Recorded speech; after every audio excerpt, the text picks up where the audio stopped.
नमस्कार.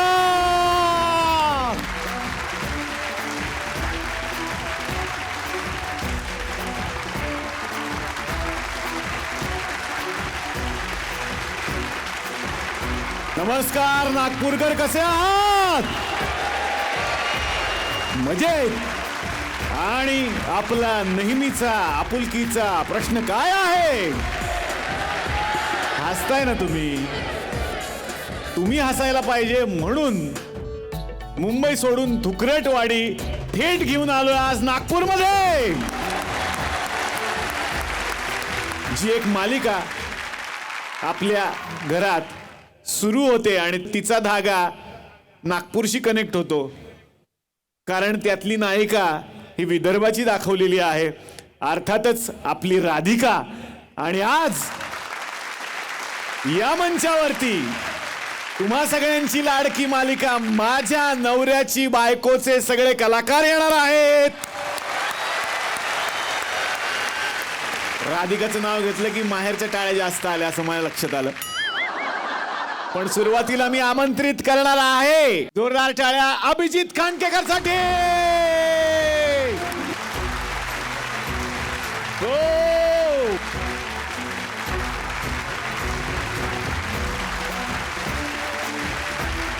सर मनापासून स्वागत. आणि आता संजय मोने सर आज या मंचावरती येणार आहेत, कारण झी मराठीवर एक नवा कोरा कार्यक्रम सुरू झालेला आहे, ज्या कार्यक्रमाचं नाव आहे कानाला खडा. जोरदार टाळ्या संजय मोने यांच्यासाठी.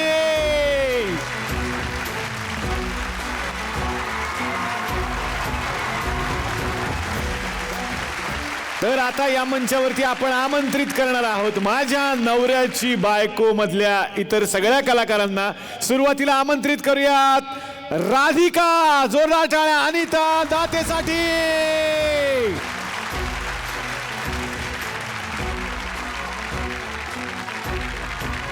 यानंतर मी आमंत्रित करतो सौमित्र म्हणजेच अद्वैत दादरकरला. जोरदार टाळ्या. हो, स्वागत सौमित्र. यानंतर मी आमंत्रित करतो श्रेयसला म्हणजेच सचिन देशपांडेला.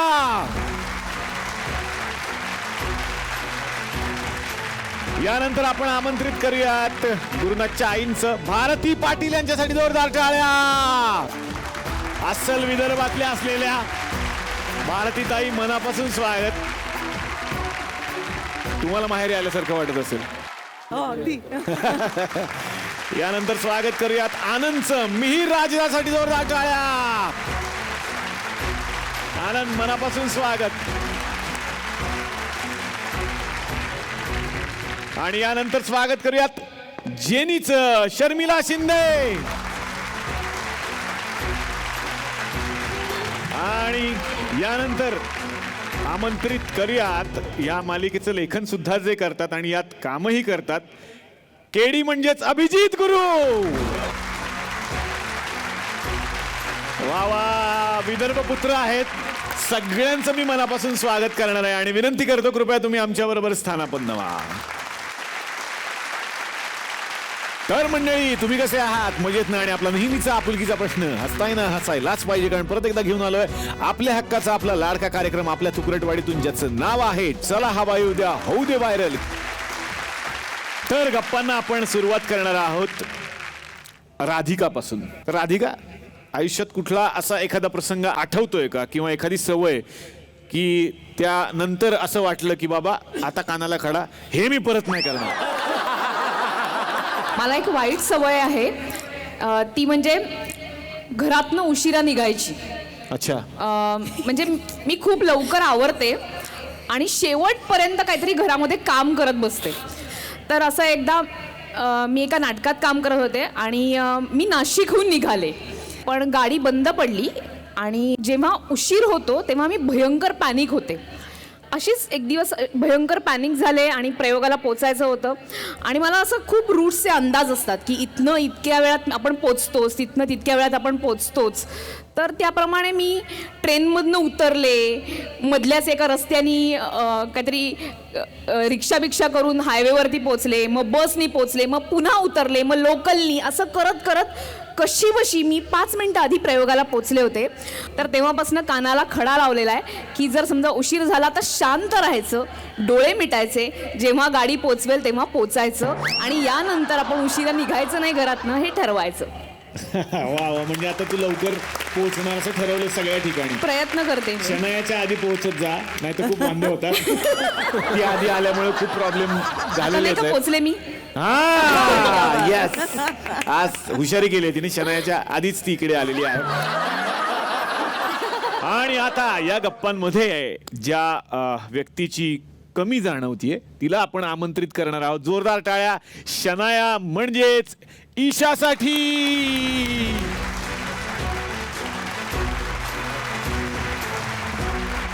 ईशा, मनापासून स्वागत आणि मी विनंती करेन आमच्या बरोबर बसण्याची. तर ईशा, तुझं स्वागत. पण तू येण्याच्या अगोदर मी अभिजितला बोलावलं. लोकांचा रोष आहे खूप अभिजित खांडकेकरवर. असणारच. गुरुनाथ सुभेदार. हा, म्हणजे गुरुनाथ सुभेदारवर.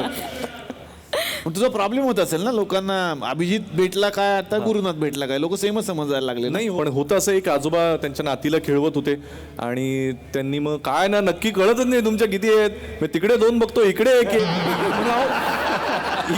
इकडे एक की म्हणजे ती खरी आणि तीच असणार आहे. हो, तुझ्याही आयुष्यात एखादा असा प्रसंग असेल किंवा सवय असेल जेव्हा म्हणावंसं वाटलं आता कानाला खडा. शाळेमध्ये असताना मला आठवतंय की अभ्यासाचं, परीक्षेचं प्रत्येकाला टेन्शन असतं. कितीही हुशार मुलगा असला तरी कदाचित असा मोह होत असावा की पटकन शेजारच्या पेपरमध्ये बघावं, काहीतरी आपण कॉपी करावी आणि सोप्या पद्धतीनं शॉर्टकट घेऊन पास व्हावं. आठवडी परीक्षेला कुठल्या तरी विषयाचा अभ्यास माझ्याकडून झाला नव्हता, पण त्यावेळेला मला कुठून सुचलं कोणास ठाऊक, मी 2 मोठ्या A4 साईज पेपरवर काही मुद्दे लिहून आणले. म्हणजे कॉपीमध्ये किती प्रामाणिकपणा की अख्खं उत्तर नाही लिहून आणलं, मुद्दे थोडं लिहून आणलं की आपल्याला समजा हे नाही आठवलं तर. आणि 2 A4 साईजचे मोठे कागद मी फोल्ड करून खिशात ठेवले. मला असं झालं होतं की अगदी गरज पडली तर वापरू, शक्यतो नकोच वापरायला. आणि झालं पेपर सुरू. माझ्या काय सुदैवानं त्यातला एक प्रश्न ज्याचे मुद्दे मी लिहून आणले होते तो आलेला होता. तर आमच्या बाई हुशार, एवढ्या सगळ्या विद्यार्थ्यांमध्ये A4 साईजचा पेपर काढून कॉपी कोण करतं, आणि धरलं मला. तर त्या बाईंना फार वाईट वाटलं आणि त्यांनी मला तेव्हा समज दिली की तुझ्याकडून ही अपेक्षा नव्हती. आणि मग त्यानंतर एक मोठं लेक्चर दिलं आणि मला सांगितलं यापुढे असलं शॉर्टकट वापरू नकोस, तुला नाही आलं तर काय होईल, तू नापास होशील, पण आयुष्यामध्ये ही सवय जर तुला लागली शॉर्टकटची तर मग फार तुझं कठीण होईल. आणि ते माझ्या तेव्हापासून मी ध्यानात ठेवलं आणि कानाला खडा लावला की आयुष्यात शॉर्टकट नको, मग मेहनत करून आपण दमून अर्धे झाले तरी चालू.